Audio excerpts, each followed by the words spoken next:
Welcome, Blind Spot Insider. Thank you for submitting questions for this episode. Here are the responses to your questions. So, the first Blind Spot Insider question is from someone who wants to understand how should a business evaluate potential marketing and advertising firms to hire that will align with them, whether it's size, culture, price. Wanted to get your insight on that. Oh man, this is such a good question. I do love this question because I think the right firm or the right even marketing person or the right boutique agency or the right agency for the right company is like magic. And when you find it, really good things can happen. I'm extremely biased in one area here, as you can imagine, being on the agency side. But over the last probably half decade, I've been hired by a lot of brands to help them in this process.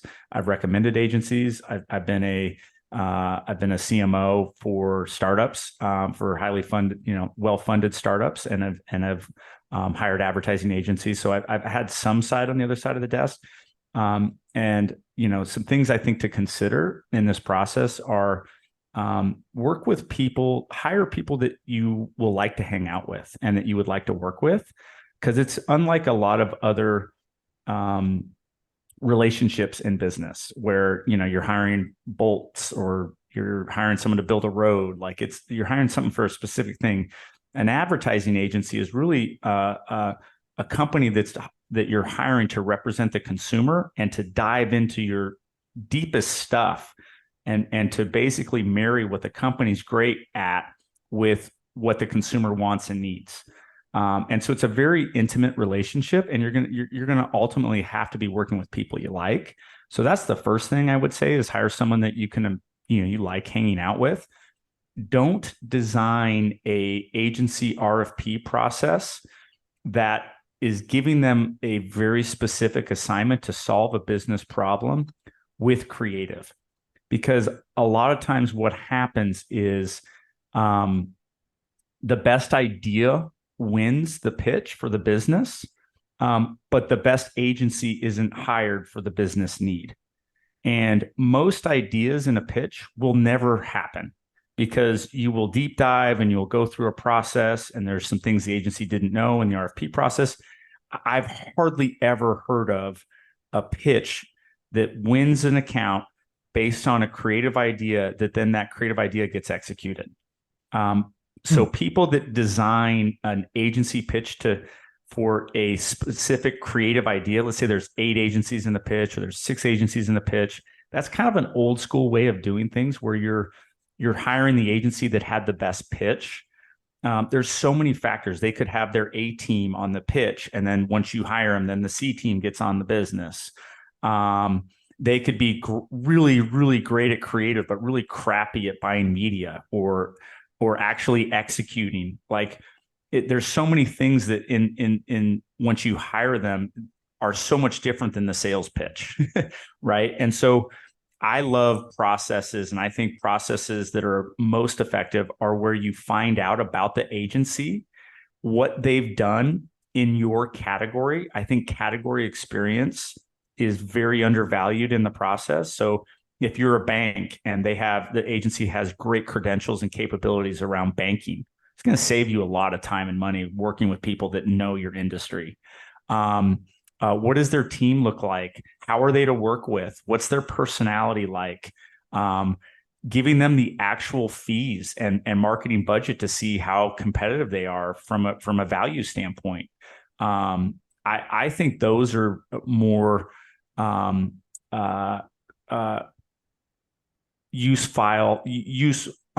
think those are more useful exercises to really find out the agency you want. If I was doing a pitch for an agency, I would probably talk to 6 agencies and I would talk anywhere from boutiques to larger. I would really look for, I'd want to be an account that was kind of in the top middle half of their account list, right? So let's say I have $1 million in fees or $500,000 in fees to hire an agency. I wouldn't want to be the smallest account on their roster, but I wouldn't want to be the biggest. I'd want to be towards the biggest, but not the biggest, right? Okay. And I'd want them to have category expertise and I'd want to know exactly who's working on my business day to day, not who their pitch team is. I'd want to know the percentage of time on my business. I would want, a longer term contract with some outs. And I'd want to make sure that they understood the category that I work in, and I wouldn't have to train them for the next year on how that industry and our category works. And that's how I would look to hire an agency. And then I would want someone on my side, on the account side, that was a marketing person working with them. So I think it's a disaster to have a CEO or someone other than a marketing person air trafficking, controlling the agency. And I'd want that marketing person day to day to have an input on who they want to work with, because ultimately the agency's got to make that person look good. And an agency just going straight to someone who's not a sophisticated marketer is a disaster. It will blow up because they don't know how to work with an agency. And if I were an agency, in fact, I require now, I won't work with somebody who's not a sophisticated marketer as an agency. Won't do it because I know it won't be successful. That's really good insight. And so even if the company doesn't necessarily have, quote, a marketing department, having a fractional CMO in place that's representing you in that role. I love fractional CMOs. I work with a lot of fractional CMOs today. I act as a fractional CMO at times for brands. I'm working for, I think, 2 or 3 right now, because I'm literally just helping the agencies and the marketers bridge the gap between the other people, because they don't know. They don't know what to ask for. They don't know what's a good price. They're constantly thinking, oh, 200 grand for a production, is that too much? Or $1 million for a production? Like they need someone to like calm them down and say, look, yes, they're doing it right. Like they're providing good value. This is normal in an agency business. Hey, they missed a deadline. It's one deadline. Give them a break. Okay. Like we put, 3 things on them and they've worked this over this weekend to get this done. And so, yeah, I see fractional CMOs or credible marketing directors or VP of marketing is fine. But yeah, I think that's a big point. Or, maybe if you're the CEO, but you have a lot of marketing experience, okay, then maybe an agency can work out well. And I think more professional service agencies are going to be even more relevant because they're going to be able to leverage more AI. And so they're going to be able to get a lot more stuff done cheaper than they could have, 2 years ago. And that's why a lot of the big in-house marketing departments have increased in size, just frankly, because they had to get thousands of pieces of content done a month for all the channels. Now agencies eventually leveraging more AI. I think professional service agencies and boutique agencies are going to become much more attractive, especially to mid-market companies, because I think the value that they offer and the thinking that they'll provide will be much more efficient. Well, terrific. Okay, so our second question is, what strategies do you recommend for businesses with limited budgets looking to acquire customers efficiently and effectively? So that's a great question. I think the biggest missed opportunity from a tactic perspective, especially for B2B companies or smaller B2C companies or mid-market companies, is PR and thought leadership. I'm a big fan of PR. Now, again, it's not trackable, so the CFOs don't love it because it's squishy, it's brand stuff. But people want to hire companies or other people based on the clout that they have and based on what other people are saying about them and based on their reputation, right? And as much as journalism today has probably gone backwards a little bit, truthfully, and it's getting certainly hammered by most consumers today, it's still very powerful. Whether that's an influencer, a podcast, a traditional news station, a community newspaper, having other people give you endorsement by coming on their show or on their media means something. And that can also be re-leveraged in other social channels. So, for example, this podcast, I can reshare on my channel and it says to my 13,000, LinkedIn subscribers and connections that I'm credible about marketing. Why? Right. Because Larry Gordon and his podcast thinks so, right? It psychologically really matters to consumers. And so to me, PR is almost always in any business category the lowest hanging fruit to get the biggest bang for your buck. Now, the problem is it's not going to sell any specific product that you can track. So, which is, again, why I think it's undervalued, because people want that performance marketing channel. If you need to sell product, and if you're in the product sales business, I think TikTok and Amazon are really underrated, especially Amazon. I even think Amazon's underrated as an ad platform. I mean, it's the 100-pound gorilla in the room. If you're in B2B, I think sports sponsorship is underrated, and I think event production is very underrated. So if I was in B2B, I would be doing more intimate events for potential customers and existing customers. Arming my salespeople with dinner budgets, bar budgets, event budgets, sports ticket budgets. That's the best money spent in terms of sales. And let's face it, sales make it happen. So as a marketing guy, you got to be about sales. And anyway, if you're a smaller company, to have a sales force, that's the cheapest form of marketing out there. And arming them with goodies for potential people, whether that's trips to country clubs for golf, whether that's anything you can think of that's experiential for existing or future companies. That is the best money spent, and often overlooked by marketing people. They're like, oh, we need to do an Instagram post. Like, no, you don't. Take 100 customers, to the Masters. Spend, right? Go, take your top 10 customers and a couple potential customers to Pebble Beach for the weekend. Why don't you spend your marketing dollars on that? That'll work. Okay. Those are good insights. So then the third question is, how do you address the challenges of customer retention and lifetime value after the initial acquisition phase? Yeah, that's a great question. I think it comes down to truly being unique. More and more studies say that Gen Z and millennials do not have the brand loyalty that we're used to in this country. If you talk to boomers and Xers, they drink the same beer, they want to drive the same brand of car. They have the same sports team they've had for 15, 20 years. They're very loyal, sometimes even in case being in the same job. Millennials and Xers, millennials and Zs, and I'm an Xer / millennial, kind of on the border. We're very much more open-minded to switching.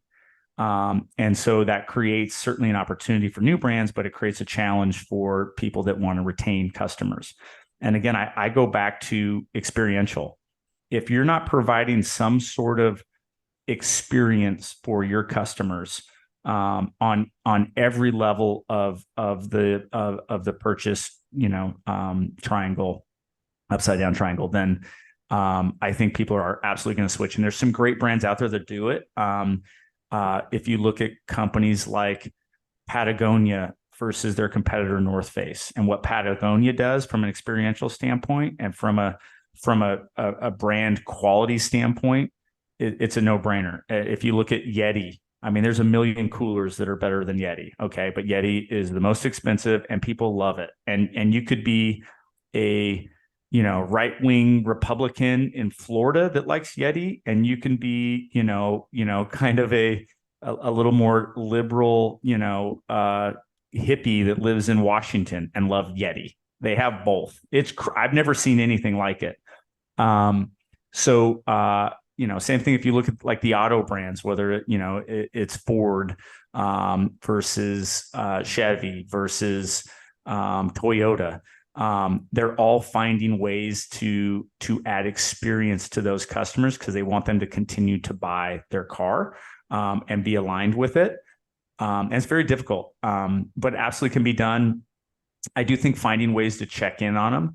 I think brands have spent so much time acquiring customers, and now we're now figuring, hey, we should probably just keep the ones we have.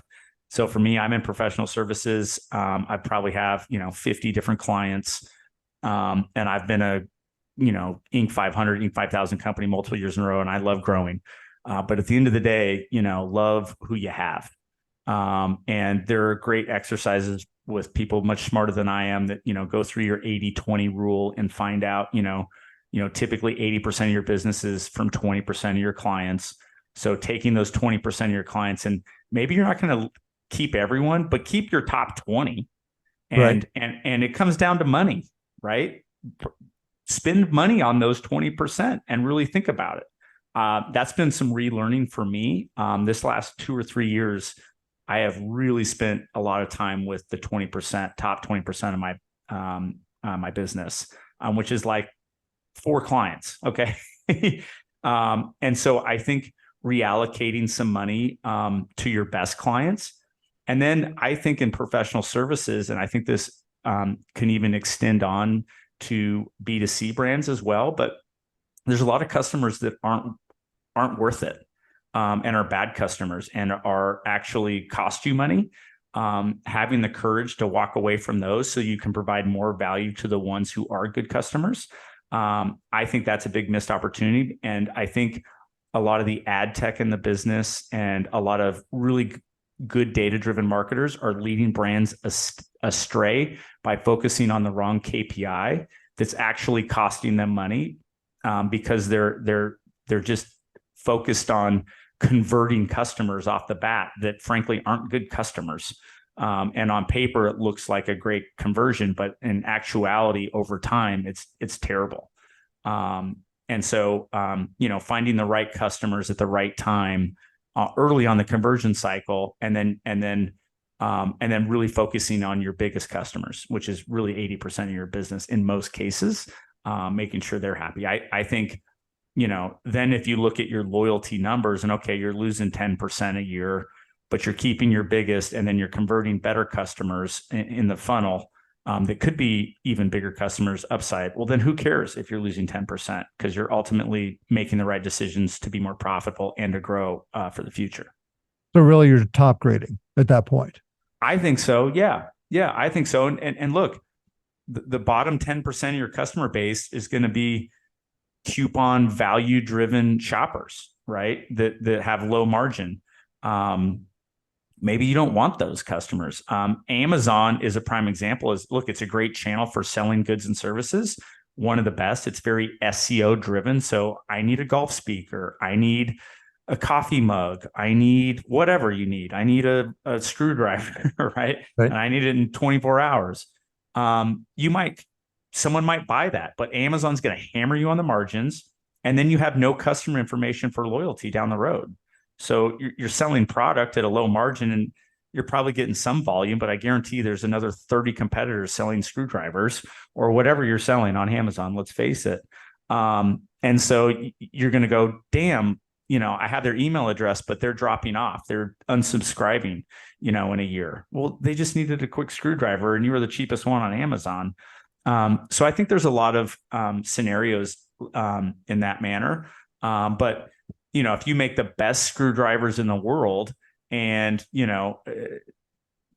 and you're packaging that up with someone who shows you how to do different things around your home with a screwdriver, I don't know, like some influencer, if you're packaging it up and it means more than just the screwdriver, and it's all these tools, or it's betterment of your home, or it's learning how to be a better handyman at home, or whatever that is, if you're more than just the screwdriver and you're providing more content, more experience, more value, that's how you're going to compete customers, I think. And it relates to B2C and B2B too. But yeah, I mean, it's a great question, but what it's not about is, changing the font and, packaging your email blast, right? I don't think that is going to ultimately, really help, your longevity to customers ultimately. Well, terrific. And our last question is from a person who sits on the board of directors of their company. And he wants to know, he wants to make sure that he can ask the right questions of the management team about their 2024 marketing budgets and objectives, so that he comes across doing his fiduciary responsibility by being able to probe. And he's not sure, he goes on to say, about how far in the weeds does he get? How does he kind of get comfortable that they're taking the right path? Oh man, this is such a good question. And I'm already thinking about it. And truthfully, if someone on the board was probing really hard in marketing, I think it could go one of two ways. If it were me presenting or other marketing people that I know have similar backgrounds as me. And I think one way is I could get pretty defensive pretty quickly, especially if it was in a group setting.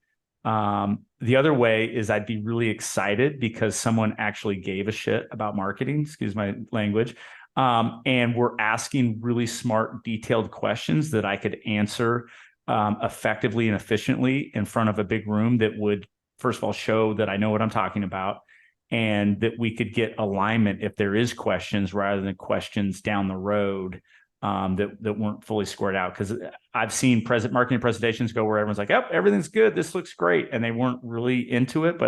And I've seen others where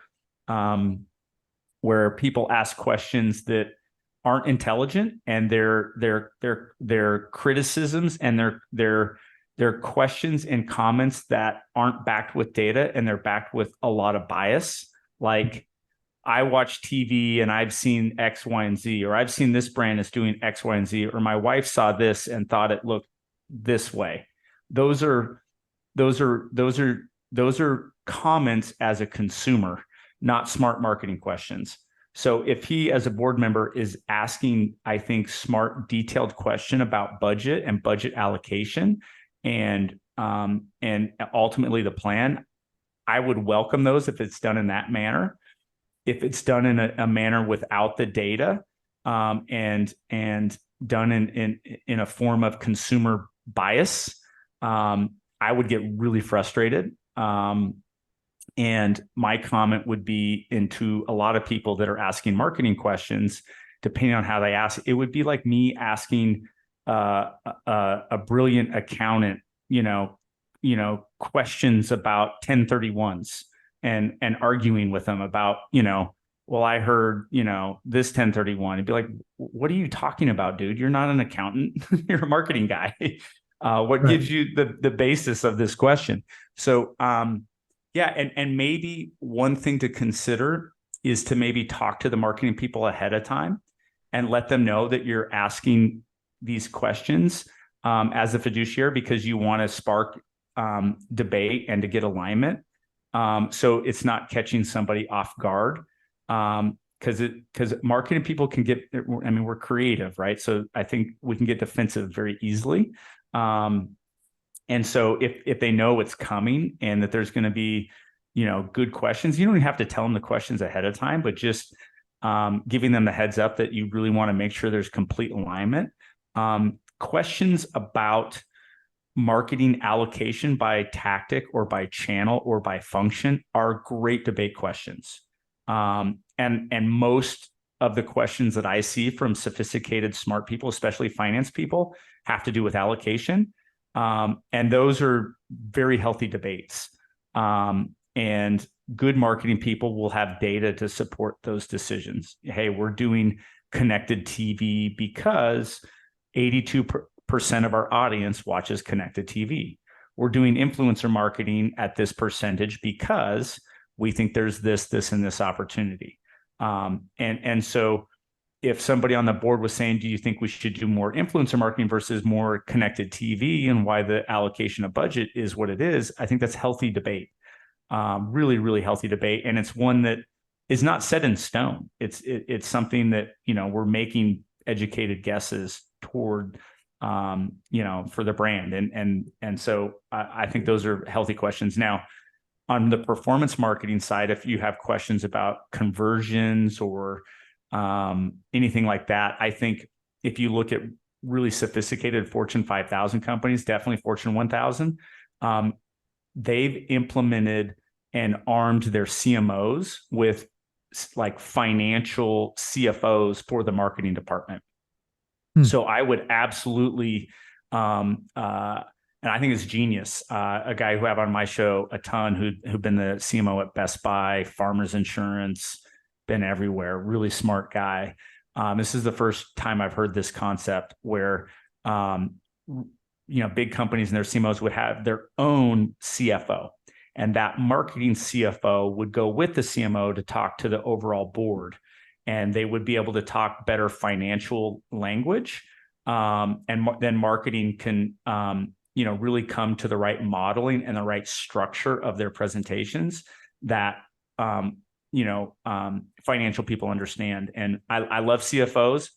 I also hate CFOs. Like they are the complete opposite of me and most really good marketing people. And so there's going to be friction just based on personality type and how people see the world.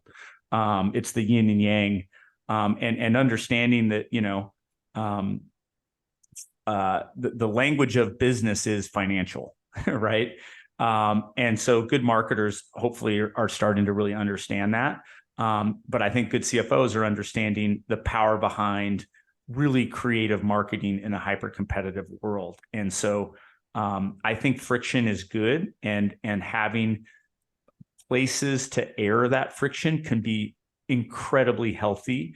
And I think a great opportunity if structured the right way and if framed the right way.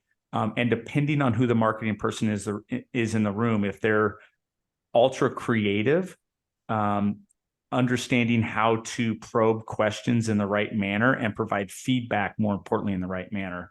And there's whole classes on how to give creative feedback. It's definitely a skill.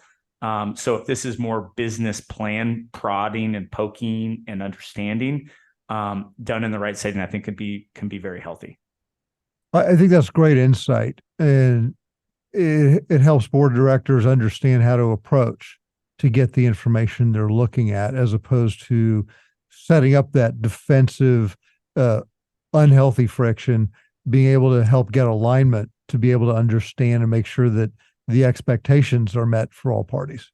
Yeah. And maybe even, hey, we're going to provide our CFO, we're going to let him spend, 2 or 3 days with you. And maybe you guys could get alignment on this model. We love the business plan. We love the brand positioning. You've really set this up in the right way. Now we're getting to the area of spending $500,000, $2 million, $10 million. And I see all these allocations of budgets. Maybe there's a way, again, said and done the right way, to where, some financial support can be given to marketing, and alignment can happen even before a surprise board meeting where they feel like they're getting hammered. Hope this was insightful. If you have a friend or associate that would benefit from hearing these responses, please have them sign up to become a Blind Spot Insider. We appreciate you being on this journey with us to create more I've Got This victories.